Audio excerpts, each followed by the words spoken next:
thanks for coming here. It's a pretty good sized crowd. I see a lot of young people, and I'm excited to kind of teach a little bit more about ultrasound and how it could be used in heart failure. I'm at UCLA. I practice at all of UCLA, but I do a lot of education at the med school and for our combined residency. And so today, I have no conflicts of interest. I do like finding Easter eggs, and I'll tell you what I mean by that. So there are two meanings of Easter eggs that I'm going to use in this talk. One is those Easter eggs that you find in movies or TV shows. They reward the astute observer, like about something, it might be a plot twist, might be something else. And then the other meaning for Easter egg is your typical meaning, which is, whoops, sorry about that. The Easter eggs that we kind of have with Easter. And I use this because I gave this talk about a year ago at a different conference, and I was thinking, like, how do I make this more memorable? How do I actually have you guys leave and remember these salient points? And going back into kind of psychology, one of the things that really primes us is our sense of fear. And what is actually a very primal sense of fear than actually encountering the Easter bunny for the very first time, right? You see this giant animal. It's about 3 feet taller than you or 6 feet taller than you, and it's got big mouth, and big teeth, and so you're like, holy fuck, it's gonna eat me. So you remember those things like that. So pardon my language. So those, when I mean Easter eggs, I mean that, and you'll see some of these images. So first, you have someone with heart failure, COPD, asthma, etc., end-stage renal disease. He's here because he's dyspneic. Those are his vital signs. You're going to listen to his lungs, and how many of you guys have this issue? You're not sure if you're hearing rales, wheezes, bronchi, right? And that's very common because, as I'll point out later with some studies, that it's really hard to differentiate some of your lung findings. So you could play the waiting game, right? You could get your chest X-ray, depending on the institution, and if the tech is on break or not, it might take a while. You can get your BNP, which is what people, what most of us do. But that will take some time. That will take at least 30 minutes to an hour. So you're just playing this waiting game, right? I mean, you could, in the meantime, you could give them this medication, right? Wouldn't it be great if we had lasofoxylalbuterol? That would solve everything. You could treat asthma, heart failure, you could treat pneumonia. It would be perfect. But you can't, unfortunately this does not exist. So, boom. Easter egg number 1. I bet you guys have a picture of this, right? Your parents have that, right? Yeah, exactly. It's terrifying. Look at that. Oh, gosh. So, this is the first Easter egg, and you guys know this because I see most of you guys. Well, let me ask, who's in residency right now? Yeah. No, this is great. I love that because, you guys know this already. You guys know this, just a secret aside, you know this more than your attendings, right? Anyways, so if you actually had bilateral B-lines, more than 3 per field, bam, bam, bam, right here, your chances that this patient has acute heart failure with pulmonary edema is about 85%. That's pretty good, right? This is very, very good, and those are some B-lines right there. Wish I had a laser pointer, but you can see those. Now, how good is this for detecting pulmonary edema? Well, this is a meta-analysis from about 5 years ago, and it shows that it's actually pretty good. Overall, the sensitivities and specificities are really high. I always think that that's Mike Pratt. Did you guys think that? Thanks, Mike. So here's an example of a patient that I had just a couple of months ago. Patient comes in, and I apologize, it's actually kind of like you're reading from right to left and not left to right. But you can see the time course. Comes in the room looking really sick, very obese, and basically that blue arrow is where we saw the ultrasound findings. That's where we started BiPAP, the nitro drip, and basically you could see within about 10 minutes patients at MAPL already. And they're no longer hypoxic. And basically, by the time we admitted this patient to ICU, the ICU team wanted to actually downgrade the step down. For good reason, because he looked really great. Now look at the chest x-ray that we ordered at the same time. It happened at 1921, 721. And look at the finding right there. Limited due to basically his anatomy, but non-diagnostic basically. So this is an example where, you know, if you have, a lot of us are thinking like, okay, you know, it's hard to do ultrasounds on like these patients with a BMI greater than 30 or 40, but actually like for lung ultrasound, it's actually really great for those patients because you know that chest x-ray is not going to be that great. So definitely consider that. Case number 2, we have can you guys hear me without the mic? Good? Okay, I'm just going to. Oh, you guys are recording. I'm sorry. Okay. Oh, did you get that part about the attendings? And did you beep that out? Okay. Please. No controversial talks here. So, case number 2 is a 75-year-old with a history of heart failure. Comes in for 2 weeks of orthopnea, bilateral extremity swelling. And, you know, we have a cause. They lost their insurance. And he was out of his meds. Those are his vital signs. That's his chest x-ray.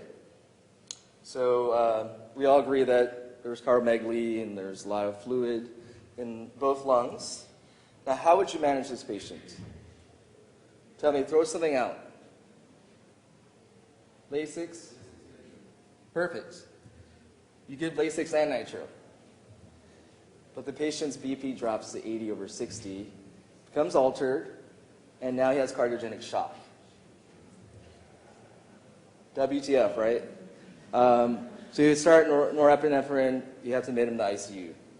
Now the question is, could you have prevented that? And the answer is number 2. This bunny trying to eat 2 little poor babies. So if you had done your echo, you would have seen this.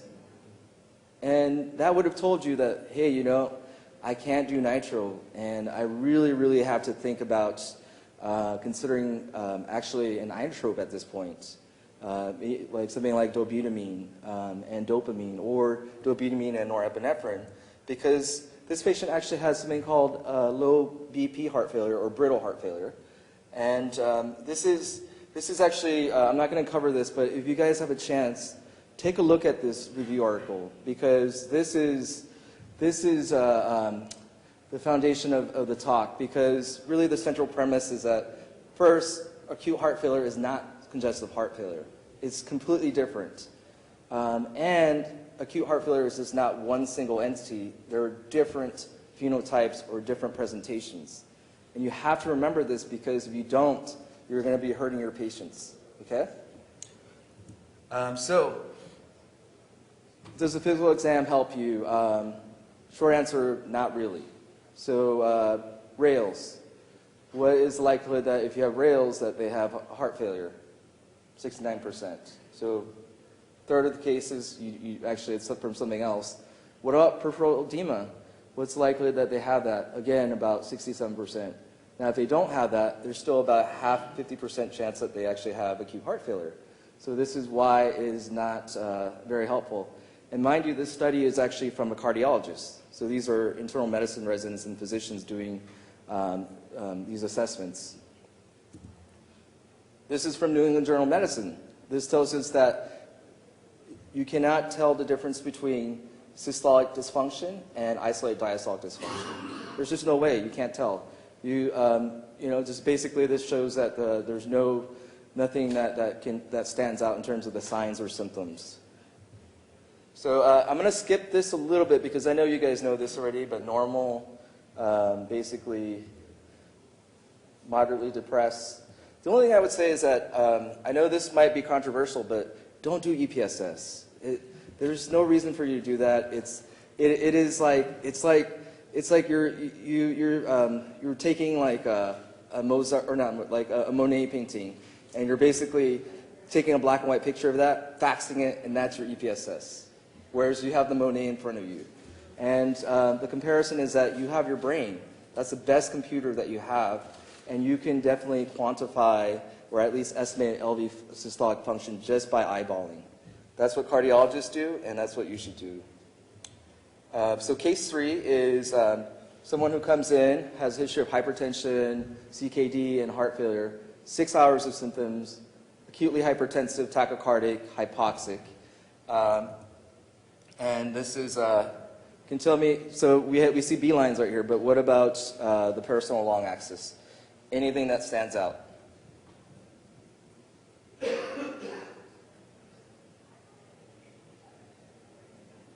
Pretty normal LV function, right? LA looks kind of big, yeah. LV is kind of a little bit more muscular than usual. So that's basically it. I mean, you have normal systolic function with a lot of B lines. Let's say we started him on BiPAP nitro, and we give a healthy dose of Lasix here. Patient feels better. He's diuresis about 2 liters. This is a problem we don't have, but if you ever how many of you guys have rotated on medicine recently? Have you had this issue before? Where you diurese them, and then their creatinine bumps, right? And now you're trying to figure out, hey, is it because they're dehydrated, or basically, we still need to afterload reduce them, and we still need to diurese them some more. And basically, this is an issue that we don't deal with, but our medicine colleagues deal with all the time. The next time you work with a medicine resident or a medicine attending, ask them about this issue, because it happens very frequently. We don't see it. We kind of are amnestic to it, but it happens all the time. So what happens then is that a third will actually have AKI, and that increases their length of stay by 3 days. Because medicine will be like, okay, let's diurese them a little bit more. Let's check the creatinine. Oh shoot, it's still up. Okay, let's give them some fluids. Check the creatinine. Okay, it's getting better, and so just remember that this is a common issue. And this patient right here, this is the 3rd Easter egg finding.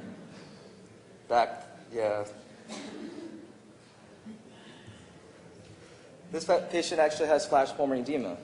So this patient does not have an actual fluid overload problem.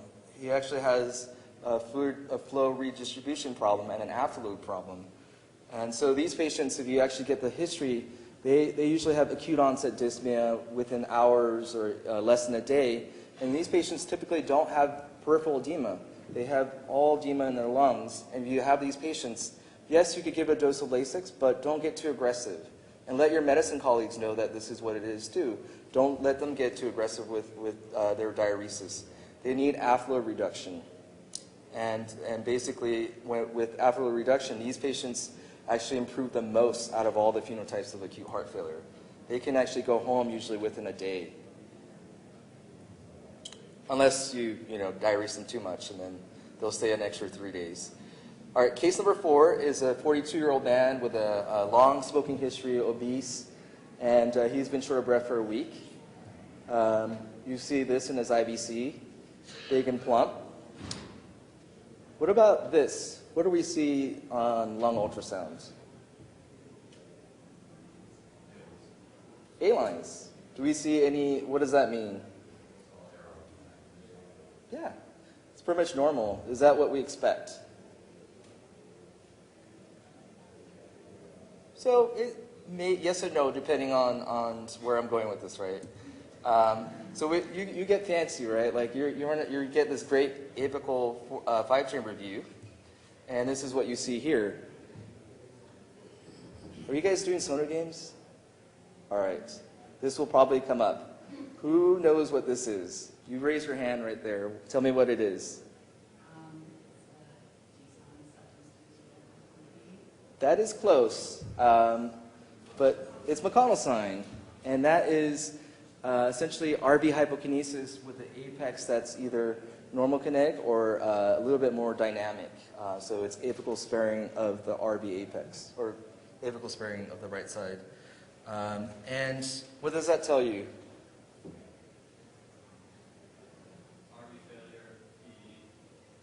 Good.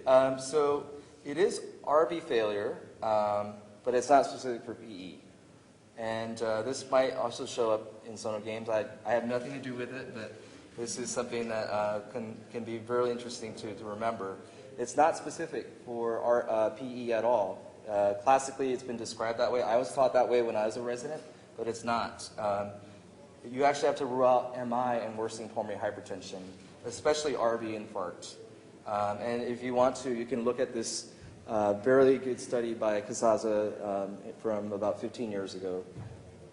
So if you see McConnell sign, first thing to do is to look at the EKG. If you haven't gotten an EKG, get the EKG, because you want to rule out an inferior STEMI with RV infarct. Okay, fourth Easter egg. This is RV failure management. I don't know if, let's see, how am I doing on time here?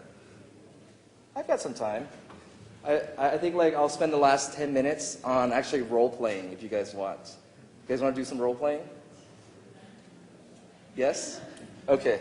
So RV failure, I think about like just what can happen with RV failure. So patients can be overloaded where you can diurese. Sometimes they can actually they may be a little bit dehydrated, and you can actually give a small bolus.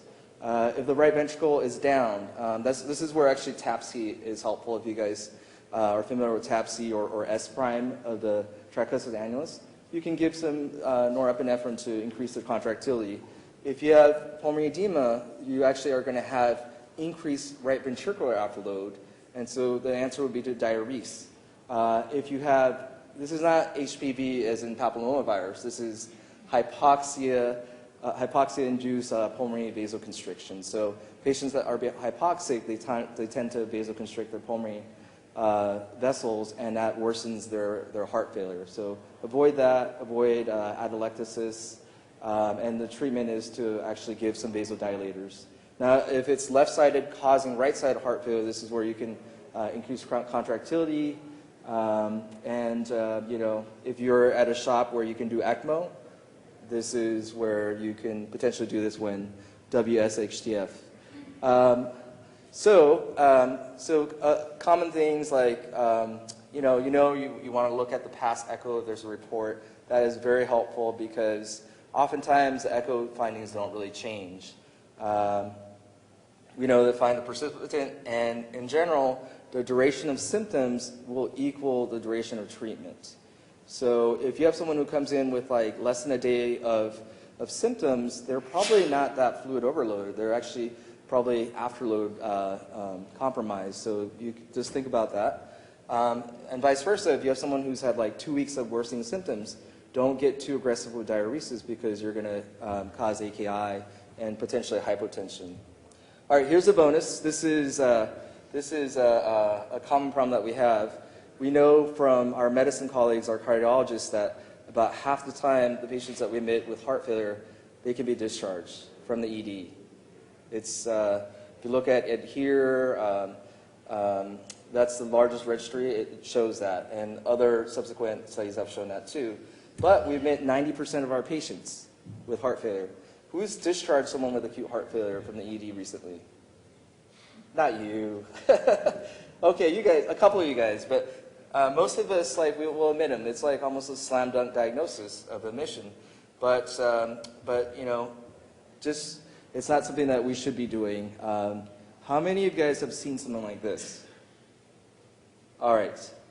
So I had to learn all of this. I took the National Board of Echocardiography TTE boards a few years ago, and it's a lot of information, but it doesn't really matter, you know, because a lot of times it's not even reported in your standard echo, and plus it's not, you don't really understand the concepts behind these different waveforms. So don't try to memorize this. Instead, think about what's going on in diastole.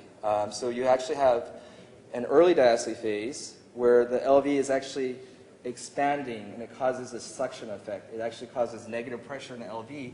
That actually pulls the blood in, and that is actually responsible for most of your filling in diastole. The atrial phase is the last part of diastole, and actually contributes a mild proportion of filling itself. So you can even see those two different red plumes that happen right there. So that's the early and the late.